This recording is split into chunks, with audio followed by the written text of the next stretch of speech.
ចូលឆ្នាំនេះគឺសម័យកប់សេរីតែមែនទែនបងប្អូនគឺថាអូទេវតាចុះមកប្រងព្រាតចំយៈមានទាំងល្ខោនមានទាំងស្អីស្បែកធំស្បែកតូចស្បែកប្រប៉ិនលិតអីក៏មានអីគេទេវតាហនុមានអីអូមានមកកំសេរីបងប្អូន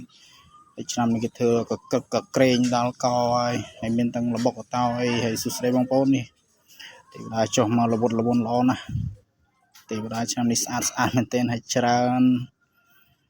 ឈ្មោះគេគោស្អីទេភ្លេចទេវតាហើយវីដេអូនេះគឺយូរហើយបងប្អូនតាំងពីថ្ងៃចូលឆ្នាំទី1ប៉ុន្តែបានផុស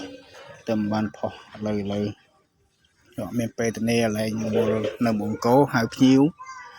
ចូលឡានចូលអីយើងដាក់ក្រាស់ឡានដាក់អីចឹងណាបងប្អូនរ៉ូស៊ីមានតែ3ថ្ងៃនឹងយើងរ៉ូស៊ីចាអត់មានពេលផុសហើយទេវតាចុះនេះចុះពេលល្ងាចថ្ងៃទីចូលឆ្នាំថ្ងៃទី1ព្រោះពេលព្រឹកវារែងអាខានដោយសារភ្លៀង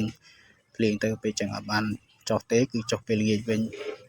ហើយចុះមកគឺអុកកប់សេរីសាណាហើយនេះមានល្ខោន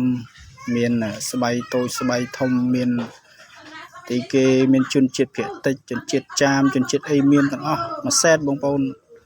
ច្រើនណាស់មើលទៅស្អាតមែនទេបងប្អូនកម្របានឃើញណាមួយឆ្នាំមានម្ដងលេងអញ្ចឹងគឺកប់ហើយទស្សនាដូចទៅបងប្អូន